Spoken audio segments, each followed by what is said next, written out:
चारों तरफ देखा कि अब किसको सौंपी जाए सुरक्षा व्यवस्था की जिम्मेदारी। तो भाई साहब सलुम्बर के सरदार रतन सिंह चुड़ावत के पास में मैसेज कर दिया गया कि रावत,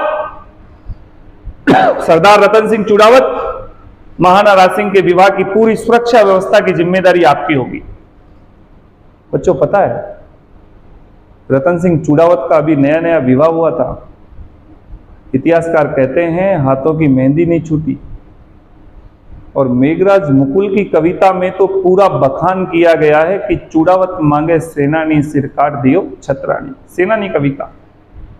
तो भाई साहब सलुम्बर के सरदार रतन सिंह चुड़ावत युद्ध की सुरक्षा व्यवस्था की जिम्मेदारी ले लेते हैं। लेकिन होता है क्या भाई साहब, व्हाट्सएप यूनिवर्सिटी नहीं थी उस दौर में कि मैसेज कर लें आप, नया नया ब्याह हुआ है, पत्नी की याद आ गई, क्या असर होगा अब आगे। सैनिक को भेज दिया कि जाइए रानी साहिबा के पास में और निशानी लेकर आए। रानी साहिबा की हमें बहुत जबरदस्त याद आ रही है, याद सतावे तेरी। रानी साहिबा के पास में जाता है सैनिक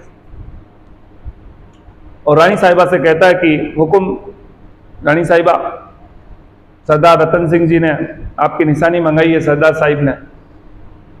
रानी साहिबा बड़ी क्रोधित हो जाती है कि युद्ध के दौरान हमारे राणा जी को हमारी याद आ रही है, इसका मतलब तो हमारे राणा जी युद्ध में हार जाएंगे। जहां वीर रस जागृत होनी चाहिए, जहां पर भुजाएं फड़कनी चाहिए, रोम रोम रोमांचित होना चाहिए, वहां पर राणा जी को श्रृंगार जागृत हो रहा है। रानी साहिबा भाई साहब छतरानी थी और रानी साहिबा ने उस सैनिक को अपना सिर काट कर दे दिया कि ले जा, परमानेंट गले में टाक लेगा तुम्हारा सरदार। ऐसा तो नहीं कहा था पर तात्पर्य यही है। और जब सरदार ने देखा कि भाई साहब सलुम्बर की रानी का सर जबरदस्त अगाध वीरता के साथ में, अदम्य साहस के साथ में औरंगजेब की सेना के छक्के छुड़ाए और वीर गति को प्राप्त हो गए। तो इस सलुम्बर का चुड़ावत वाला जो विषय है अपने आप में इतिहास में युगों युगों तक इतिहास इसको दोहराएगा। चुड़ावत मांगे सेनानी सिर काट दियो छतरानी, मतलब ये हमारे हाड़ा रानी है, सलुम्बा जो छतरानी है हाड़ा रानी, हमारे बूंदी के जो जागीरदार है संग्राम सिंह उनकी बेटी है। बूंदी के हाड़ा चौहान हुए हैं राजपूताने में। तो अब अपन महाराणा राज सिंह की इस पूरी बात को अपन लिख लेते हैं और फिर अब आप लिखें।